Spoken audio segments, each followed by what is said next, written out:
Na verdade te digo que, quando eras mais moço, te cingias a ti mesmo e andavas por onde querias.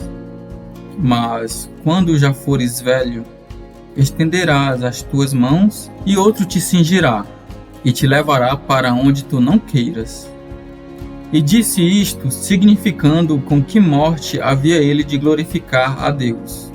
E dito isto, disse-lhe: segue-me.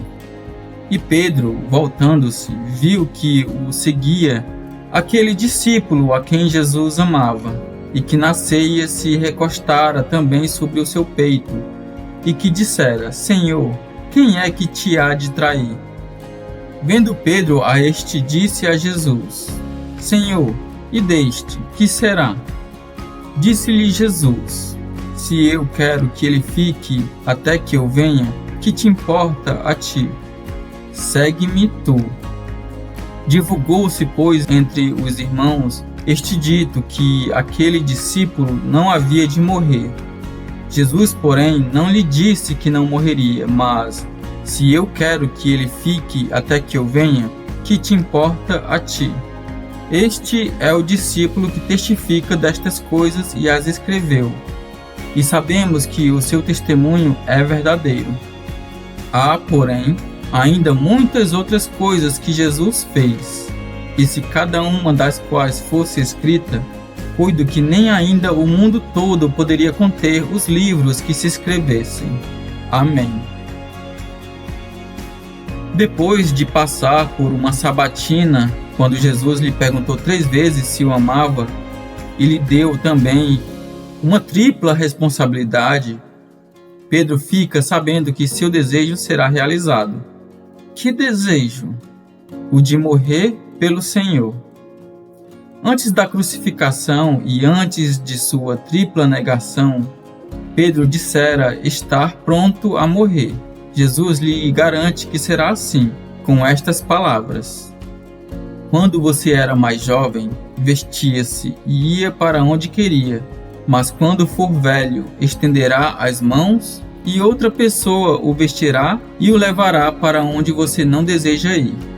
O texto continua explicando que Jesus disse isso para indicar o tipo de morte com a qual Pedro iria glorificar a Deus. João, capítulo 21, versículos do 18 ao 19. A intenção de Pedro era boa, mas colocá-la em prática estava fora de seu alcance. O mesmo aconteceu com Moisés. Ele quis libertar o povo de Israel da escravidão, porém começou assassinando um egípcio. A intenção era boa, porém jamais poderia ser executada por seus esforços, guiados pela vontade própria. Depois de viver 40 anos na corte de Faraó, aprendendo toda a ciência do Egito, Moisés foi obrigado a viver 40 anos escondido para aprender a não confiar em si mesmo. Só então ele estava pronto para guiar o povo numa peregrinação de 40 anos pelo deserto rumo à terra de Canaã. Se Pedro tivesse morrido antes, teria sido para sua própria glória. Porém, agora ele morreria para a glória de Deus. Paulo expressou bem qual deve ser o sentimento do cristão de glorificar a Deus na vida ou na morte.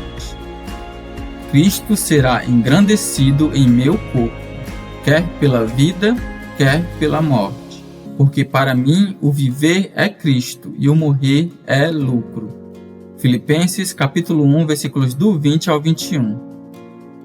Quando Pedro pergunta o que seria de João, Jesus responde: Se eu quiser que ele permaneça vivo até que eu volte, o que lhe importa? João, capítulo 21, versículo 22.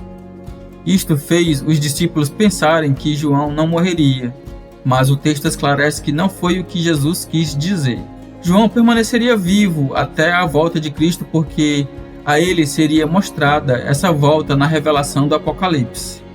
Antes de morrer em idade avançada, João teve o privilégio de ver Cristo voltar na visão que recebeu. Este evangelho não tem começo nem fim, porque assim é Jesus, Deus eterno.